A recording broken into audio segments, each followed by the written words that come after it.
Reka tubasuze mwe mwakoze subscribe kuri Bwiza TV ariko mukaba munasoma bwiza.com.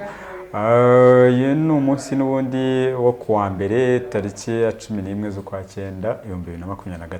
Ni ikiganiro rero cyo kuri aya manywa cyangwa se umugoroba sadepa cyangwa se biterwa naho uri.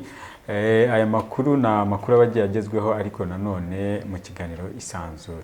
Muri iki kiganiro byifashe bite uzimpamvu buriya hari ibyo bita ngo umunsi uciye ikibu.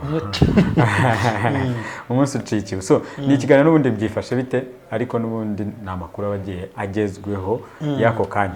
Ya n'ubundi na makuru tubabwira uko byifashe hirya no hino. Ya uko byifashe kuri iyi saha ikiri kuvuga nuko n'urubanza rwa Felician Kabuga. Urukiko rwashimangiye ko Kabuga arekurwa kuko adashoboye.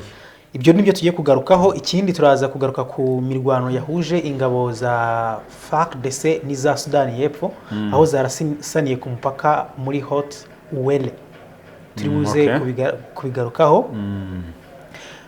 Turaje turebe kandi nanone imuhanga meya ngo ntago yemera ko abaturage bafite inzara. Ibyo nabyo turabigarukaho. Ayego. Hanyuma ikindi nuko muri Niger kuvuga ngo Ubufaransa bwatangaje ko Bazoum wahiritswe kari we wenyine wakwirukana ingabo zabwo. So ibyo byose rero nibyo tugiye kureberaho ariko nanone hari akantu kagashya mu kanya nari ndimo kukwereka ukuntu perezida wa Amerika n'abagenzi be bagaragaye mu ruhame batambaye inkweto bambaye ibirenge. Wenda ko kantu na kaba gaciyemo ariko nanone kantangaje ukuntu bari abayobozi ubwo harimo Biden akabamo n'abandi bamwe bitabiriye muri iriya nama ya G20 yabaye kuri uyu wa gatandatu. Harimo Biden wa Leta Zunze Ubumwe za Amerika hakabamo n'abandi banyacyubahiro batandukanye ariko ibyo byose ngo nukugira gute ngo no guha icyubahiro nde Mahatma Gandhi intwari y'Abahinde ariko no ku mugani wa Afrika ibihugu byinshi cyane biramuzirikana nk'umwe mu bantu bagize uruhare mu guharanira ubwigenge cyangwa se yafunguriye benshi ibitekerezo byabo. Yego. Ndeka twigire Muhanga meya ati ntabwo abaturage bashonje. Twabigarutse mu gitondo twahoze tubivuga tuvuga ukuntu ibirayi byageze ku cyatano ari byo birimo n'ibindi biribwa bimwe na bimwe n'ibiribwa byose byazamutse ku isoko birimo kugenda bigira gute bisiga umuturage mu kangaratete ariko meya batishwida nayo. Ibi byanyibukije mu minsi ishize perezida Ndayishimiye avuga ati ntihazakire umuturage wongera kuvuga akakene. None rero hano uyu meya wenda ni meya wo mu kahe karere hano rwose hano hakurya Muhanga yitwa nukuvuga ngo ni meya wo mu karere n'undi ka Muhanga wabwitangazamakuru ko abahinze bakarumbya ubu bakaba bashonje ariko meya we w'aka karere ari we witwa Jacqueline Kayitare avuga ko bitakwitwa inzara ahubwo ari ibyo kurya bidahagije. Nese ibyo kurya bidahari umuturage akabura ibyo kurya bazavuga yuko yishwe nuko ibyo kurya bidahagije. Okay, birashoboka ko yakoresheje imvugo wenda ngo nyakubahwa ikirenge cyawe kiri hejuru y'icyanjye akanga kuvuga ngo urankandagiye. Wenda ni donc hari ukuntu umuntu wenda ashobora kwanga kuvuga ngo urankandagiye akavuga ngo ikirenge cyawe kiri hejuru y'icyanjye ariko nyirizina yamaze kubivuga kuvuga ko ibiryo bidahagije nyine. N'ubundi ibiryo iyo bidahagije abantu bari kwicwa n'inzara. None se ureka nkubwire ndiye ibiryo biri ku isahani nkarya simpage nabona n'ubundi mfite inzara. Waba ufite inzara cyayifite. Hanyuma rero abaturage bavuga ko nta biribwa bafite bihagije kubera ko imvura yaguye nabi bakarumbya kubona ibiribwa bihagije abagize umuryango bikaba ari ikibazo. Urumva abaturage bo bagira gute babigarukaho. Hanyuma ubusanzwe gusonza ni ikintu gisanzwe no kuvuga n'ubundi kuri byinshi mu binyabuzima cyo ni ibintu bizwi sibyo ariko noneho inkoranyamagambo cyangwa se dictionary treasuries ivuga ko gusonza bitagaragarira amaso ahubwo ari igihe umuntu yumva afite icyifuzo cy'ubushake bwo kurya ikiribwa cyangwa ibiribwa runaka byaba bitetse cyangwa ari bibisi. Gusonza bigira ibipimo kuko uzumva bavuze ngo ntahaze kubera ko yariye bike. Aho babanje gusobanura kugira ngo yumve ngo ni nko gusasira nyine iki kintu. Hanyuma akenshi gusonza biterwa n'uko amafunguro aba ari make atabonekera igihe cyangwa ahenze. Ubwo ni ukuvuga ngo n'ubundi umunyamakuru ahangaha nicyo yararimo gusobanura uko gusonza icyo ari cyo cyangwa se icyo bivugwaho. Hanyuma ibyinshi muri ibyo abantu muri rusange barya ibyo bejeje, ariko hari ubwo beza ubundi bakarumbya. Hanyuma kuteza akenshi biterwa n'imvura nke, ifumbire nke cyangwa ibyonnyi, hakiyongeraho ubumenyi buke mu mihingire igezweho. Hanyuma ku kibazo abatuye Muhanga, bamwe muri bo bavuga ko ibihe by'ihinga byabaye bibi bituma umusaruro utuba cyangwa se uba mukeya. Umwe muri abo witwa Anastase Mwambari yabwiye itangazamakuru ko iyo bagize amahirwe imvura ibonekera igihe basarura ibyo kurya, hanyuma bakagira n'ibyo basagurira amasoko. Ku mwero w'ubu ariko avuga ko ibihingwa byagerageje kwera byumijwe mu murima kubera izuba ry'igikatu. Hanyuma hano rero meya, reka tumugarukeho, ari nawe wavuze ati nta nzara ihari. Reka twivugire kuri uyu mumeya. Yego, si meya koko. Hanyuma umuyobozi, ni ukuvuga ngo umuyobozi w'akarere ka Muhanga bavuga ko mu by'ukuri igihari atari inzara, ahubwo ari umusaruro muke utuma abantu batarya ngo bahage. Iyo ni imvugo ya meya yakoresheje. Yego. Hanyuma imvugo ya meya hari bamwe bashobora kuyifata nko kutamenya imibereho y'abayobora, kuko bo bazi neza uko ibiciro by'ibiribwa byazamutse ku masoko barema hirya no hino. Niyo twarekera aho ngaho, iki cyo cyonyine kirahagije. Aha ngaho urumva we yavuze ko ngo ari ibiribwa bikeya. Ni ibiribwa bikeya. Abaturage bo bakavuga ko ibyo bahinze byagize gute, byumiye mu mirima, nta musaruro bigeze bagira. None se ni gute bavuga ngo nta nzara ihari kandi ibiribwa byaragize gute, byarumiye he mu murima?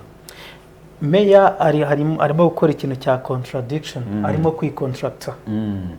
Aremera yuko imyaka yumiye mu mirima, ariko we icyo adashaka kumva ni ukuvuga ngo inzara. We nicyo urebye usuzumye nicyo adashaka kumva, ko nta nzara ihari. Nahise ahangaha hari ikintu buriya abayobozi bajya bavuga. No mu minsi yashize, nubwo n'undi ni mu ntara y'Amajyepfo, hari bamwe mu baturage nabo bavugaga bati urabaza meya yuko dushonje, se meya yabimenya? Meya ntabwo ari buze kubimenya, kubera ko meya arahembwa, ahembwa n'akayabo, ahembwa amafaranga wenda niba atari na menshi, ariko meya ntabwo yamvuze ngo akayabo pari raporo ya wa muturage uri aho ngaho. Ko meya ntabwo ari buze kumenya yuko umuceri agafuka kageze ku 38,000, ariko se wa muturage nakorera 25,000 kandi akaba ari supposed yo kuza kugura, kandi nabyo akuye muri VUP, akuye muri VUP cyangwa muri gahunda y'umurenge program. Si babahemba amafaranga 5,000 niba atari 1,000 hafi aho ngaho. Ayo mafaranga uwo muceri azawurya wonyine. None se nanawubona ibishyimbo byo kurisha wa mugani wawe azabikura? Ni ikibazo. Urumva icyo ngicyo ni ikibazo. Meya niyemereye ko inzara ihari ye gushaka kugira gute, ahubwo meya yakaba yafasha abaturage bakaba bashyiraho uburyo bushya bwo guhangana na kino kibazo cy'inzara, kuko uyu munsi wa none usanga hari na bamwe mu baturage bareka ibisambu cyangwa imirima yabo ntibayihinge. Nabyo bakaba ari bimwe mu bintu uyu munsi wa none birimo guteza ikibazo, kuba hari ubutaka budakoreshwa bwakabaye bukoreshwa. Aharega urumva nibyo ni ikibazo rusange. Haba harabaye amapfa cyangwa se izuba riba ryarabaye ryinshi, wenda hakabaho ntihabeho umusaruro mwiza. Ibyo ni ikintu cyumvikana. Ahubwo meya yakabaye avuga ati niba uwo musaruro ubuze ukomoka yenda ku buhinzi, dushobora no gushyira imbaraga mu bindi nanone bishobora gufasha abaturage, bishobora gufasha umuturage kugira gute kuzamuka bijyanye wenda n'akarere baherereyemo cyangwa se n'imiterere y'aho ngaho. Niba wenda ari ukuvuga ngo umusaruro muke watewe n'iryo zuba, abaturiye ibishanga mwige kugira gute gukora gusukira imyaka yanyu bigende gutya na gutya. Niba ari uburyo bwo gusaba inguzanyo ku mabanki agiye atandukanye muyasabe. Niba ari ugushora mu bworozi wenda bw'inkoko ni urugero, cyangwa bw'amatungo magufi, hanyuma mugire gute mukore mushishikaye mu zindi segiteri, hanyuma ubundi mugire gute mwihaze mu biribwa. Ariko ibyo kuvuga ko ngo ni umusaruro muke, ibyo ni ibindi bindi. Ni ibindi bindi. Reka twigire kuri iyi nkuru. Muri Repubulika Iharanira Demokarasi ya Kongo haravugwa inkuru y'uko ingabo za FARDC n'iza Sudani y'Epfo zarasaniye ku mupaka muri Hot Uwele. Ariko ubu ntitwari kubanza n'iyi ya Kabuga yo mu rukiko tukabiviraho rimwe tugahita dukomerezaho. Ntacyo, reka tubanze kuri Kabuga Felicien mbere y'uko tujya muri Kongo. Ahangaha rero urukiko rwashimangiye ko Kabuga arikurwa kuko adashoboye. Ni nyuma y'uko mu minsi yashize urubanza rwe rupfundikiwe bavuga y'uko hari uburwayi afite uyu munsi wa none butamwemerera kuba yakomeza urubanza kuko atabasha kwibuka bimwe na bimwe. Ahangaha rero urugero rw'urukiko mpanabyaha rwashyiriweho u Rwanda rwahawe kurangiza imanza z'insigarira IRMCT rwashimangiye ko rubaye ruhagaritse gukurikirana Felicien Kabuga ushinjwa uruhare rukomeye muri jenoside yakorewe Abatutsi, ndetse ko hagomba gushakwa uburyo yarekurwa kuko ubuzima bwe n'ubushobozi bwo gutekereza bitamwemerera gukomeza uru rubanza. Ni inkuru ndende gusa nyine ikivugwa n'icyo ngicyo. Nibyo umuntu yavuga ku rubanza kuko rwari rumaze igihe kinini cyane. Narwo rwari rwabaye amaseri. Kuko uyu munsi wa none no mu minsi yashize hari urundi rubanza yari yahamagawemo i Kigali, nabwo ntiyitabira, nabyo twabigarutseho. Ubu ngubu rero igitegerejwe ni uko Felicien Kabuga agiye kurekurwa, ndetse mu minsi yashize hari harimo kwibazwa aho ashobora kuzerekezwa mu gihe yaba arekuwe. Hanyuma rwemeje ko Kabuga akomeza gufungirwa muri gereza. Muri iyi myanzuro mishya umucamanza mukuru ari we Ian Bonham w'inteko ayoboye bemeje ko urubanza rwa Kabuga ruhagarikwa kugeza mu gihe kitazwi kuko nta bushobozi bw'ubwonko icyo twari twakigarutseho. Hanyuma rwemeje ko kandi Kabuga akomeza gufungwa muri gereza z'urukiko mpuzamahanga mpanabyaha n'ubundi ziri i La Haye mu Buholandi, mu gihe uruhande rumuburanira ruzaba ruri gukorana n'ubwanditsi bw'urukiko mu gushakira Kabuga igihugu cyamwakira. Nicyo barimo wibaza ngo ikigiye gukurikiraho narekurwa haribazwa igihugu kizamwakira icyo ari cyo. Ngira ngo ntekereza yuko nabyo buriya biri buze kuba big deal, bari buze gusa nkaho nabwo bavuga bati ntabwo turimo kubitekerezaho neza, bakomeze babicangacange nk'uko n'ubundi muri no dosiye itavugwaho rumwe n'abantu benshi bagiye batandukanye. Reka tuve kuri iyo nkuru n'ubundi dukomeza ari muri Repubulika Iharanira Demokarasi ya Kongo. Nk'uko nari maze kubivugaho, nuko ikiri kuvugwa ni ikijyanye n'irasana hagati y'ingabo za FARDC n'ingabo za Repubulika Iharanira Demokarasi ya Kongo. Ibintu byabereye hariya mu gace kitwa Hot Uwele, aho zino ngabo kuri iki cyumweru ku itariki ya 10 Nzeri mu ntara ya Hot Uwele ingabo za Repubulika ya Demokarasi ya Kongo zakozanyijeho n'ingabo za Sudani y'Epfo, nk'uko amakuru yaturutse mu nzego z'umutekano yatangajwe n'ibiro ntaramakuru bya Kongo avuga. Bivuga ko ingabo za Sudani y'Epfo zari zikurikiranye inyeshyamba za NAFSA mu gace ka Waliwa, agace ko muri sheferi ya Logo Bagera, teritwari ya Falaje, ku mupaka hagati ya Repubulika Iharanira Demokarasi ya Kongo na Sudani y'Epfo. Ahangaha rero ngo ingabo za Kongo zashoboye gusubiza inyuma ingabo za Sudani zisubira hakurya y'umupaka, nta nkomere cyangwa impfu ku ruhande rwa FARDC. Ku rundi ruhande hapfuye benshi, abandi barakomereka ku ruhande rw'inyeshyamba za NAFSA. Reka mbivuge we NAFSA. Rwakomeza. Okay, nafsa hanyuma n'ingabo za leta ya Sudani y'Epfo, ni ukuvuga icyo waruvuze n'ubundi ko nta gukomereka kwabayeho. Hanyuma bose basubijwe mu gihugu bakomokamo, hanyuma kandi ituze ryagarutse. Ibi bikaba byavuzwe na Kapiteni Yum Kisher, umuvugizi w'ingabo muri UL. Hanyuma umuvugizi w'izi ngabo n'ubundi muri kariya gace yasobanuye ko atari ikibazo cy'imirwano hagati ya FARDC n'ingabo za Sudani y'Epfo, ahubwo ko ari ugukurikirana kuva ku wa gatatu inyeshyamba za NASFA kw'ingabo za Sudani y'Epfo iwariwa muri sheferi ya Rogo Bagera muri Shefel ya Faraj mu ntara ya Hotwell.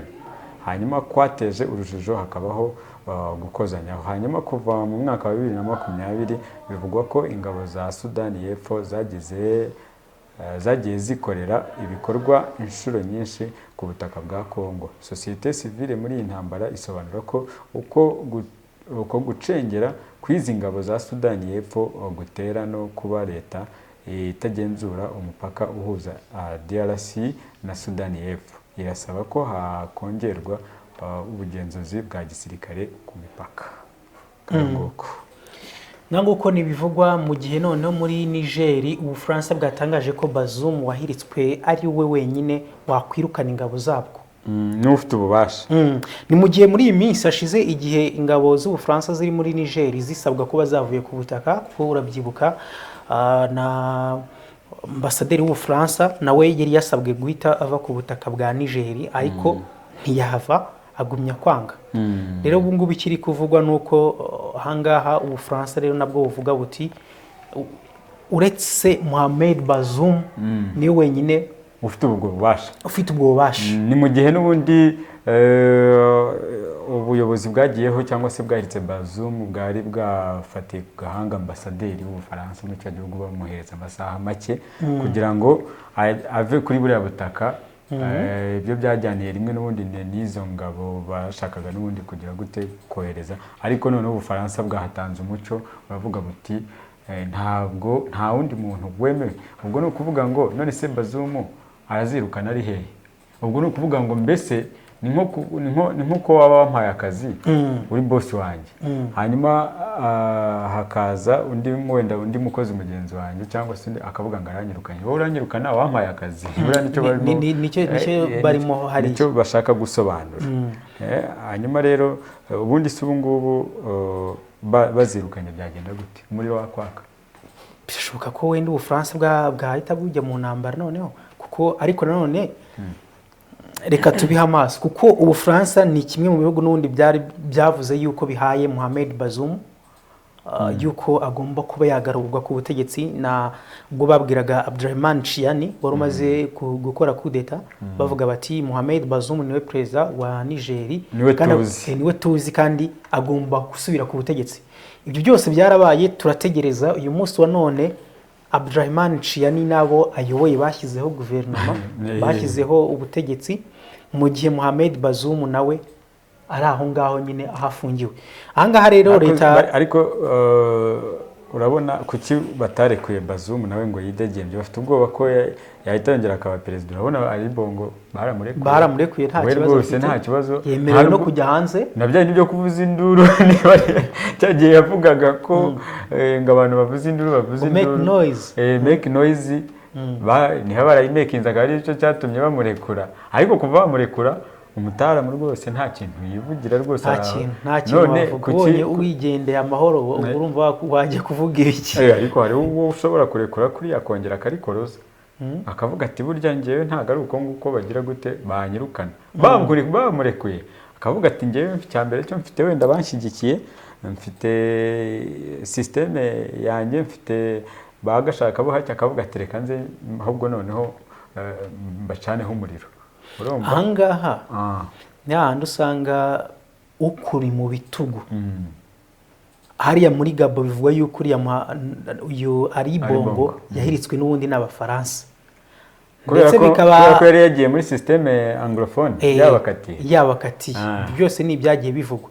rero urumva kuba yabatabaza n'ubundi kandi uyu munsi none abafaransa bafatanyije n'abanyamerika barimo gukorana neza n'ubwongereza bafitanye coalition byanze bikunze n'ubundi byihirikwa ryabo rye bari bariziho.